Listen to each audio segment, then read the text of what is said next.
The Academic Podcast Agency.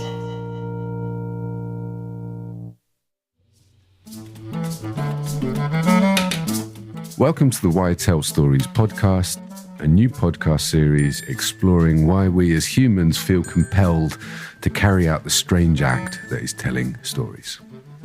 Over the next however many episodes we manage to make, we are going to continually ask from as many different angles as we can imagine this question of why tell stories. Daniel, what are your credentials for even asking such a question? So I'm Daniel Marcus Clark. I've been a storyteller for many years, playing with stories in different forms, but I'm also a passionate story lover in all the shapes and sizes. And I'm currently residing at a wonderful place called the Story Museum in Oxford, where I am Director of Creative Programme, exploring this very question and finding ways to bring wonderful stories to life for visitors from all over the world. I love that fancy title. Do you have that on a business card? Tell me you do. I usually when I go into the office, I write it in reverse on my forehead so that everyone can see, and I can see it when I look in the mirror. So my name's Will Hood. I have a background originally in documentary film. I spent a good decade plus making documentaries about all sorts of things. I then also went on to do a master's degree in anthropology and discovered really that is my own personal predisposition for looking at the world. This idea that meaning and culture is something which is a creative act and has an awful lot to do with stories. I now make podcasts as part of the Academic Podcast Agency, and we hope that this will be a podcast which is going to blow your mind and not ours. As we attempt to wrangle this very heavy question of what stories are and why we need to tell them. And so myself and Will met about 15 years ago through music. We're both musicians as well as being story lovers, and started working together on a series of experiments in audio storytelling, some of which will be shared with you during the series. And if anybody wonders at any point what the ruffling sound is, Dan has a very impressive beard, which you can't see, but I'm looking at right now. And should we audio describe ourselves? I think that's polite, isn't it? So I'm Daniel. I am a white, bald, Jewish male with a large beard and moustache and a pair of clear spectacles and an open shirt with a pink T-shirt on underneath and a large pair of headphones. Wow. Okay. I don't know how to follow that. I am a Caucasian male that enjoys late night music, dancing, and pina coladas. I think we've met on Tinder before. I'm pretty sure of it. Okay, so in these episodes, we are going to play some stories. We're going to play you some stories. We're going to start off certainly with pieces that we've made together, and then we're going to reflect on what they are and why we've made them. And then hopefully as we progress through different episodes, we're going to perhaps bring in stories from different places and also different experts or people that have something to say in relation to the theme or the story that we're discussing. Should we listen to Bully? Should we start there? Let's start off with Bully. Yeah, let's do that. So we're going to have a listen firstly to Bully, which is a piece that myself and Will made about 13 years ago. And a slight disclaimer, I don't think either of us have heard this for about a decade. So it'll be an interesting listen for us and hopefully for you. Okay, here we go. Okay, this story starts with three characters. There's two men and a woman. They've all been living in this house as one. And they'd been there for a couple of years before hard times had really begun. But all through this, one of the guys had this bullying disposition.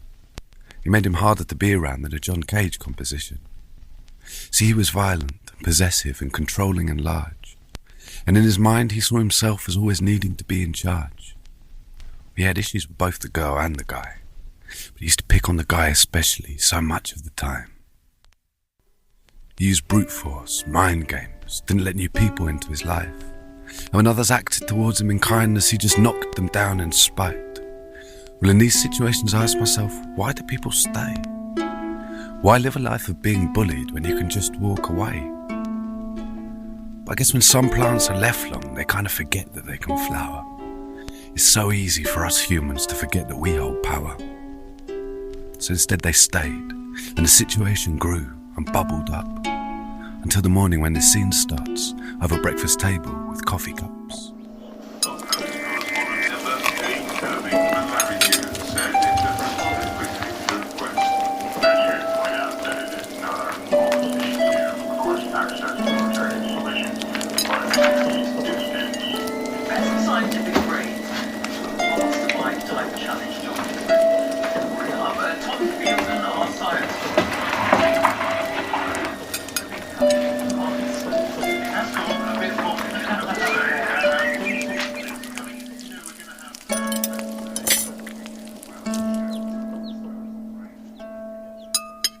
It all started politely.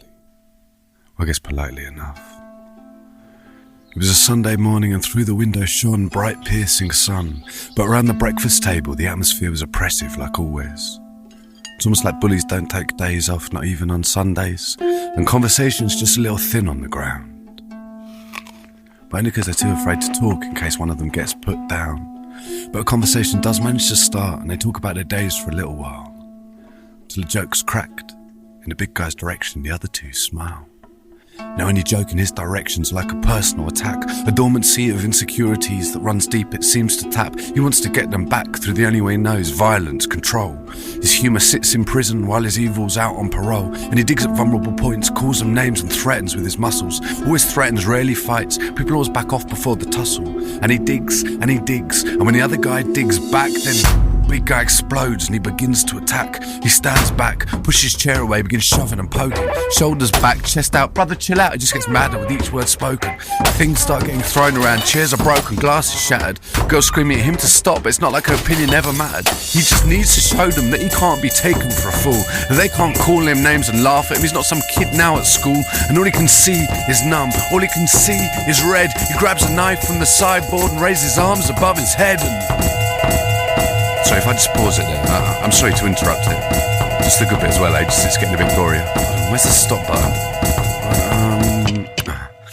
Thanks. See, I need to explain this big guy, about who he is and where he's from. What his past events and acts that cause him to blow up like a bomb.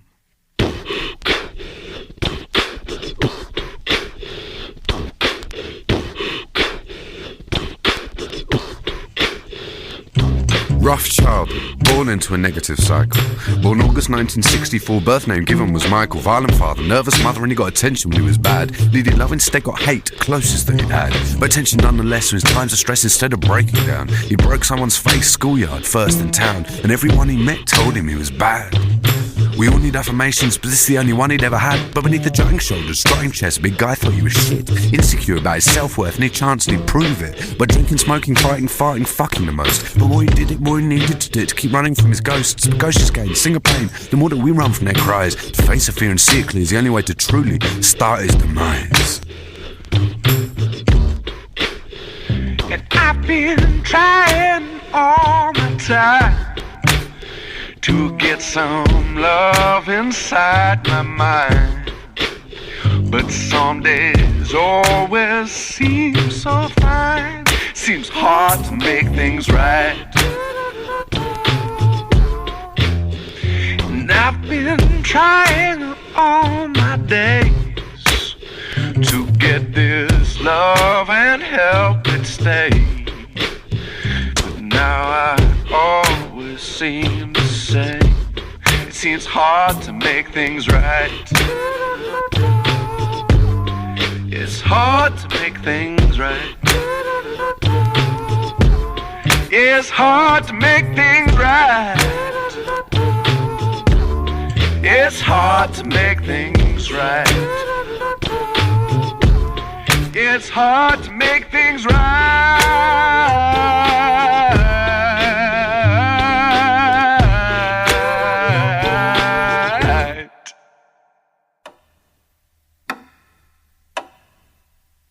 Now before we unpause, let's jump back in time 2 days previous, where Big Guy's father lies on his deathbed, just about to draw his last breath. So he's lived a lifetime of anger, of pain and denial, and lashed out for each beat he took as a child.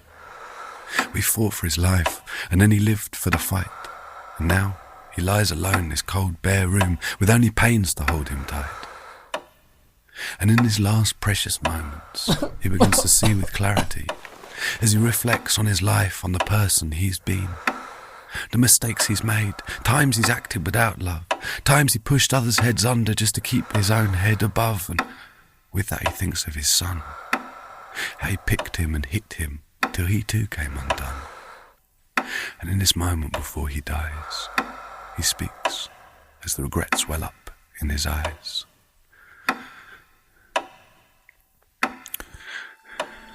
Son, I wish I could undo what I've done to your life. Do anything to make this right. I just wish I could undo what I've done. I treat you more like a punch bag than a son. Wish I could make things right. I wish I could make things right. And as this final wish wells up in his eyes, his head drops down, he breathes out, and he dies.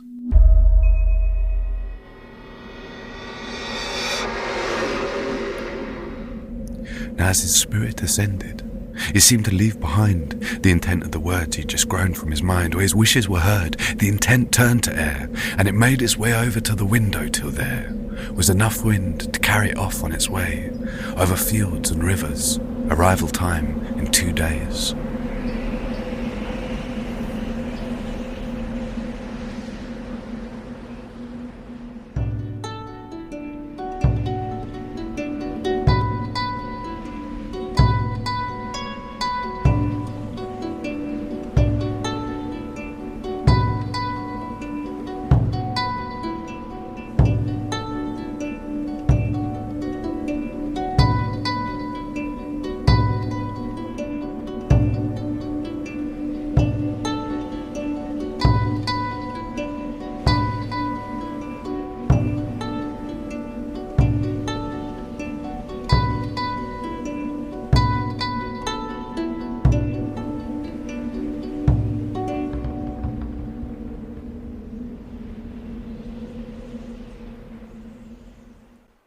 Before the story was twice interrupted, Big Guy grabbed the knife. Inside his mind he was furious, ready to take another's life. His heart was beating in paradiddles, anger filled up his eyes. They're both screaming at him to stop, but his ears deaf to their cries. Now down the road at number 42, Mrs. Endersby heard the screams. It was the 5th set she'd heard this morning, and worried about a potential scene, she picked up a telephone receiver and dialed 999, where a woman called Erica Rogers answered the call and put it into a line. Where it got forwarded, sent across to Hackney Police HQ. They saw the need for assistance where it showed up on their VDU. They sent the car straight out to keep lookout and check all was okay. Though to be honest, they just thought it was a minor domestic. After all, it was a Sunday. Now down the street, after 2 days of travelling, the air of intent blew close, made its way past all the houses, all tidily sat in rows, past the bin bags in the driveways and piles of leaves all raked up neat, till it reached his shabby house that was sat at the end of the street, where another gust of wind took it and blew it in through a crack, into a window left slightly ajar in a room just round the back.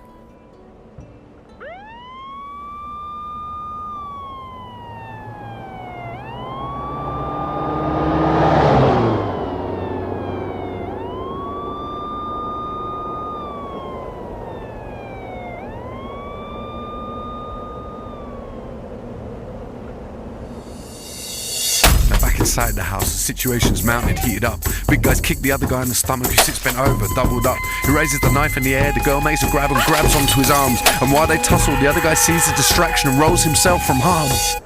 Now in the back of the house, the air blows round corners and over under doorways, and through cracks and open windows till it soon starts finding its way to the point where the hostility's building up to breaking point, and it slips in through an open crack so that the action it can join. Outside on the doorstep, WPC Atkins and PC Johnson stand waiting. Inside the house, big guy's exploding, screaming, shouting with all his might. His body's shaking, now he's furious. In trembling hands, he holds the knife, now with a bit of blood upon the end, where he's accidentally scratched himself on the head. He raises his arms to mark the end. The air sees this opportunity right there, and it shoots up his nostril, along the nasal cavity, down through the pharynx and the esophagus, the trachea and the bronchi. He breathes in, and this strange wind fills up his lungs, along the bronchioles, into each capillary which surrounds every alveolus. Now this air of intent holds wishes that his father left behind, and his job here is to iron up fuck-ups from father left in mind. So as he exhales, the air rushes up straight into his brain, up through his spinal column. With his air changes onto his brain stem, his breathing slows, blood pressure lows, air flows into his cerebellum, causing his shoulders to drop and his back to straighten, clearing his space for this change to come. It runs into his cerebrum, raising a childhood memories of harm, flows into his hypothalamus as bottled up anger dissipates and flows out.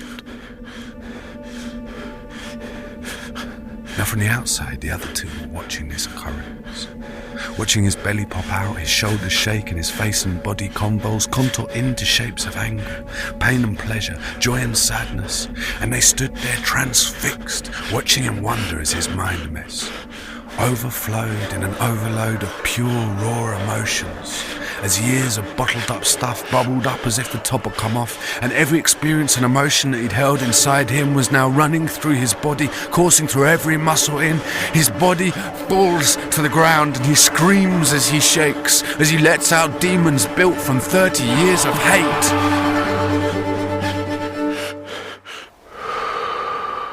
And while he lays there convulsing, the other two just stand. See, arms that have been bitten rarely offer out a hand, and he cries for all he's never received. But it's not too late to give it. Instead of letting this man suffer, please, help him. Help him. Help him.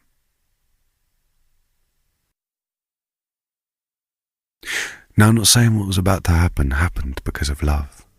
But while big guy lays there flailing and the other two just watch from above, the girl feels this change in her. And without thinking, she walks over to him. His arms and legs now are just a blur. And without thinking, she reaches down and she holds him. Just holds him. And now he contorts and convulses. She is still as her arms now enfold him. And as he moves and breaks, her arms hold him closer still. And she whispers to him gently as he convulses and shrills, "It's okay. It's all right. Be still."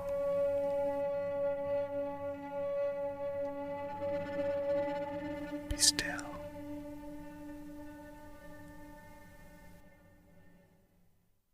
Now outside in the street, the police hear the screams, decide it's about time to go in and check out the scene. They raise boo and kick the front door down, and they run into the room found at the back of the house, where screams are going, radio's blowing. "We need assistance, do you read me?" They run to the house, they scream, "Police, freeze!" He's rested now. He feels at peace. She holds him still.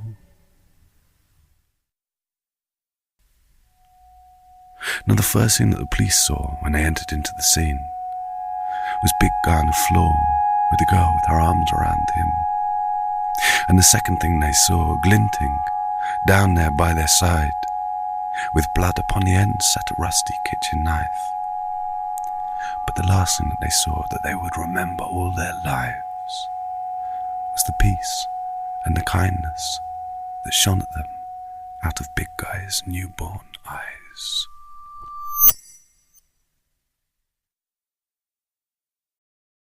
Sounds great, man. Sounds really, really cool. Yeah, it's been a long time since I've forgotten all of it, to be honest.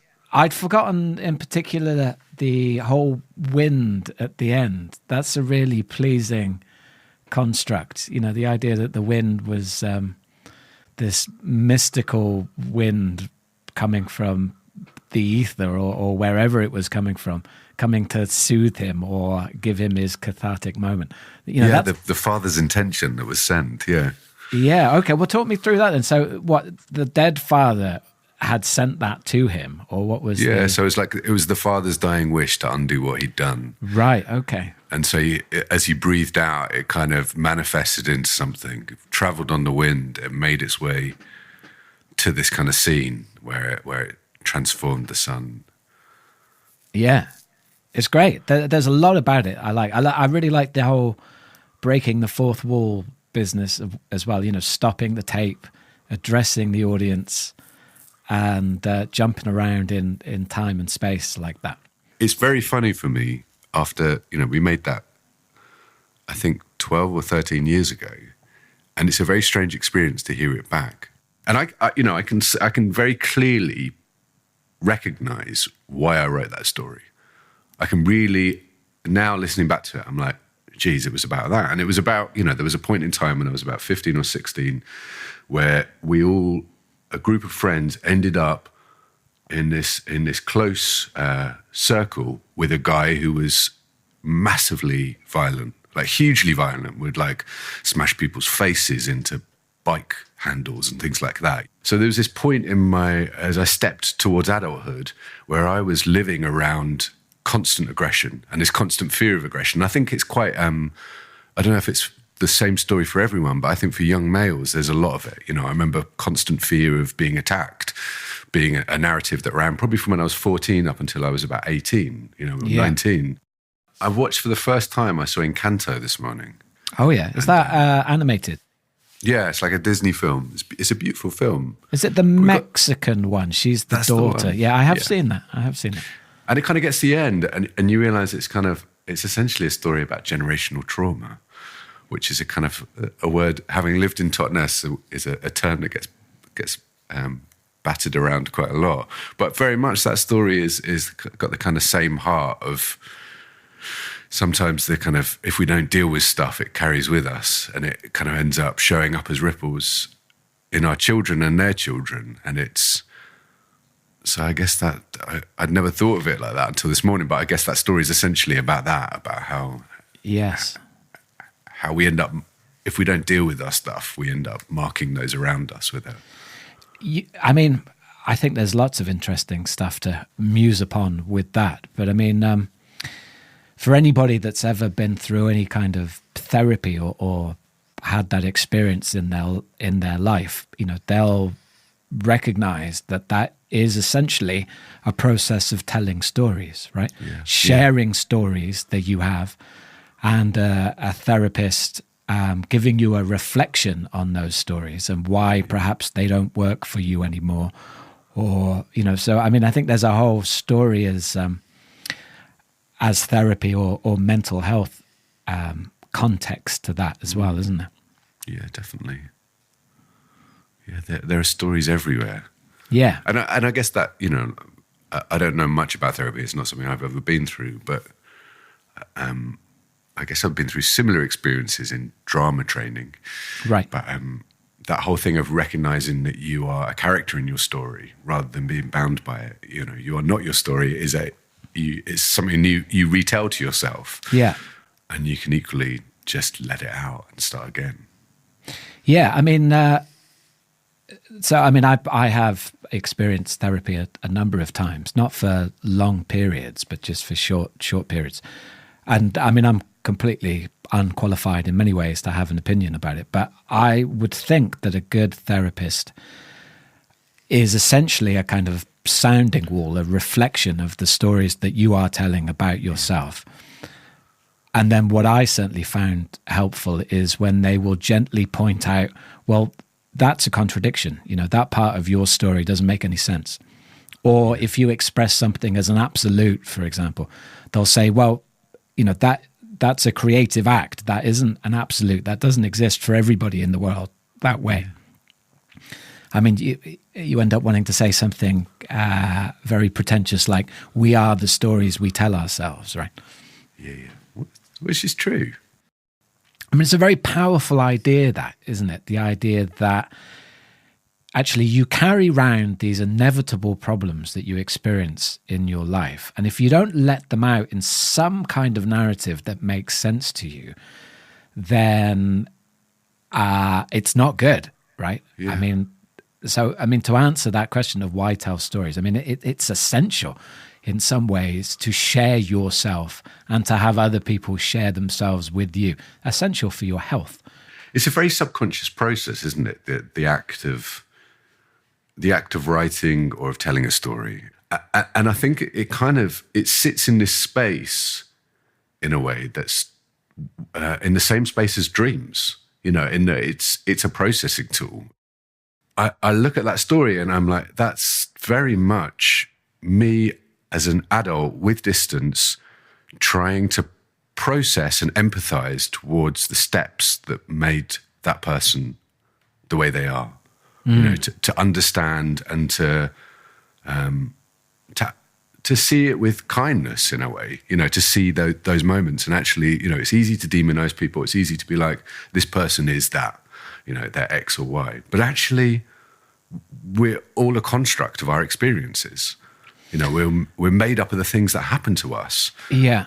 The interesting word there for me is, you use the word empathy. So that idea that you can inhabit somebody else's story, you know, and almost assimilate it into your own, and appreciate that whilst you have a coordinate to their story, actually they're going through their own drama or narrative or whatever you want to call it. You reminded me of a conversation I witnessed between a good friend of mine and his, at the time, girlfriend, who, she was an English teacher, like a primary school English teacher. And he was going on this mildly intoxicated rant, basically, about why would anybody read fiction? And he was basically making the point, you know, why would anybody read fiction when there's so much good, factual narrative out there? And her single word reply was empathy. And I thought that was a very neat and very accurate description of why fiction in particular, as opposed to just raw information, no matter how well it's presented, it actually allows you to inhabit people that in different times and different places and different genders, that they're not your stories, right? But do you know what I mean? I think Totally. Empathy is a very important part of the exchange, isn't it? Yeah, and I think it's you know, as the creator of something, or as the person creating something, you are quite often using it as a tool to empathize or understand others' experiences or your experiences, and it's always your experiences at the end of the day.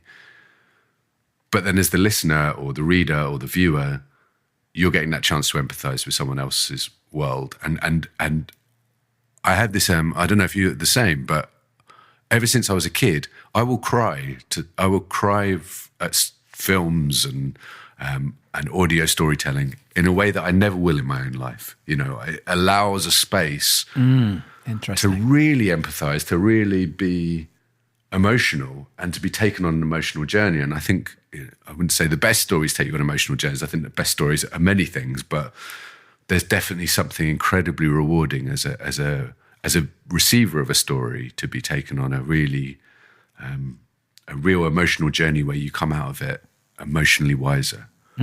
It feels good as well, doesn't it? Sometimes to have a really good cry at a film. Oh, come on. Yeah, we all need to do it, don't we? Whereas if you did that, as you say, in real life, like if I cried at my wife like that over something that was going on with us, you know, it would seem disproportional. You know, it would seem like I was addressing some serious problem or whatever. Whereas I'm not necessarily doing that when I'm responding to, a film. I mean, books have made me cry as well. But, you know, that really good, hearty, God, I needed that cathartic release of emotion. I hadn't ever thought about it before, but it's interesting, the idea that somehow the stakes are lower or the reality is somehow suspended in this story space. So you're allowed to offload there because no one's going to get hurt, right? And I guess that's that thing, isn't it? The why fiction or why storytelling, you're one step removed. It's not your own life. You're not carrying your own story in it. You're just transported into something else. And so the distance, the metaphor, the separateness of hearing someone else's story allows you to empathize in a different way, I think. It allows you to be emotional and to give yourself over to it.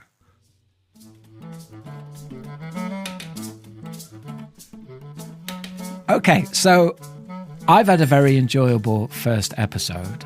I'm hoping Dan has too. He's grinning at me inanely, like the Cheshire Cat from Alice in Wonderland. If you're listening to this and you've enjoyed it, please do get in touch. Please tell your friends, share this if you like it. That would be really, really useful. It will certainly encourage us to make more shows like this. All of these references, by the way, for anybody that is listening and thinks, oh, I'd like to know more about that, we're going to put links to everything relevant that we talk about in the show notes. Next episode, which will probably be in a couple of weeks, we're going to come back with another one of the collection of pieces that we made together. Am I right in remembering it right? There was a triptych, a trio, a trilogy. There was a trilogy, yeah. There was Bully, Comedy, and Moment Catcher. Maybe we should listen to Moment Catcher next week. All right. So that's short and sweet.